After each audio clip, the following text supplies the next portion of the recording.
तो water observation test के हमारे 14 दिन कंप्लीट हो गए हैं और अब हम आपको ये सैंपल जैसा कि हमने पहले रखा था, इसको हम इसकी टेप हटा लेंगे। टेप हटा ली है हमने।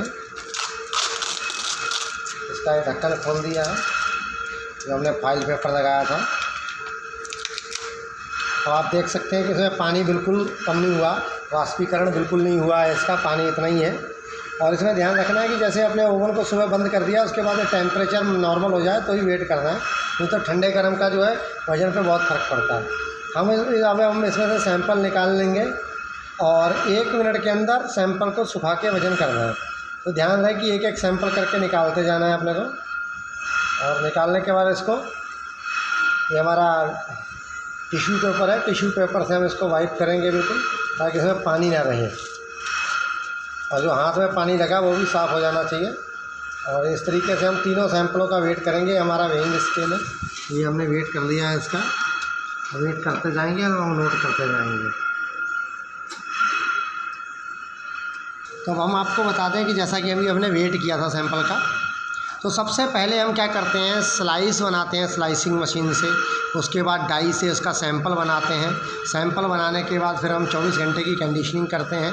कंडीशनिंग करने के बाद फिर हम उसको सैंपल को 85 डिग्री टेम्परेचर पे 14 दिन के लिए वाटर में लगाते हैं।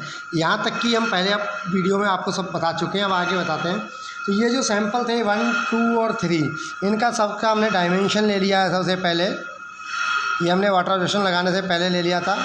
ये इसकी लेंथ हो गई है, ये इसकी विड्थ है और ये इसकी थिकनेस है।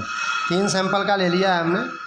उसके बाद हम सैंपल का सरफेस एरिया निकालेंगे। तो सरफेस एरिया जैसे कि जो फार्मूला है इसका है 2 bracket length into width plus width into height और प्लस हाइट इंटू लेंथ, मतलब हाइट हम थिकनेस को बोल सकते हैं यहाँ पे। और ये सैंपल इस तरीके से बना हुआ है जैसा कि हमने पहले भी आपको दिखाया था। ये इसकी विड्थ हो गई, ये इसकी लेंथ हो गई, ये मोटाई जो है वो थिकनेस हो गई। ऐसे करके हमने एरिया निकाल लिया है सैंपल का। 88.88 ये ले लिया, 4.72 ये ले लिया और 4.72 प्लस इंटू 0.86 थिकनेस हो गई और फिर थिकनेस इंटू लेंथ हो गई। ऐसे करके इसका एरिया जो आया है ये 1000 mm² आया। तो सेंटीमीटर स्क्वायर में रिक्वायर्ड है तो 10 सेंटीमीटर हो गया। दूसरे सैंपल का 9.64 और तीसरे का 9.6 हो गया। तो इसी फार्मूले से तीनों सैंपल का एरिया निकाल दिया।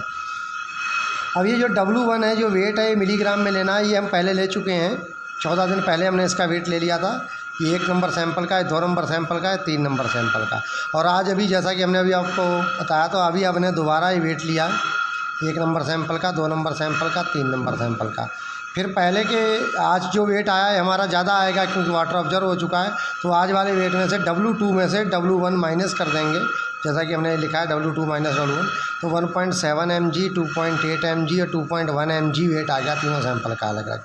तो इसका हमें सिग्मा निकालना है, sigma bracket W2 minus W1। तो ये 6.6 वेट आ गया तीनों सैंपल का जो एवरेज है।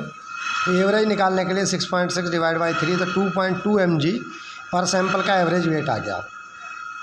अब जब सिग्मा आता है तो ऐसे ही 3 सैंपल है तो हमें सरफेस एरिया का भी सिग्मा लेना है।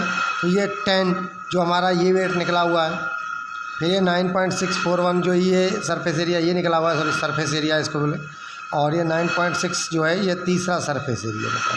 तो इसको भी डिवाइड बाई 3 कर देंगे, 3 सैंपल है तो हमारा जो सरफेस एरिया है वो एवरेज आ गया 9.747 सेंटीमीटर स्क्वायर। तो वाटर ऑब्जर्वेशन जो निकालना है इसका जो वो है average sigma W2 minus W1 divide by surface area. तो 2.2 वाटर ऑब्जर्वेशन जो mg में आया है, तीनों सैंपलों का सिग्मा वो ये हो गया। और सरफेस एरिया जो तीनों सैंपल्स का सिग्मा ये वाला आया है वो ये हो गया। तो ये जो हमारा वाटर ऑब्जर्व हुआ है वो 0.225 mg पर सेंटीमीटर स्क्वायर वाटर ऑब्जर्व हुआ है, जो कि हमारा सैंपल पास है। रिक्वायरमेंट जो मैक्सिमम 1 mg पर सेंटीमीटर स्क्वायर है। धन्यवाद।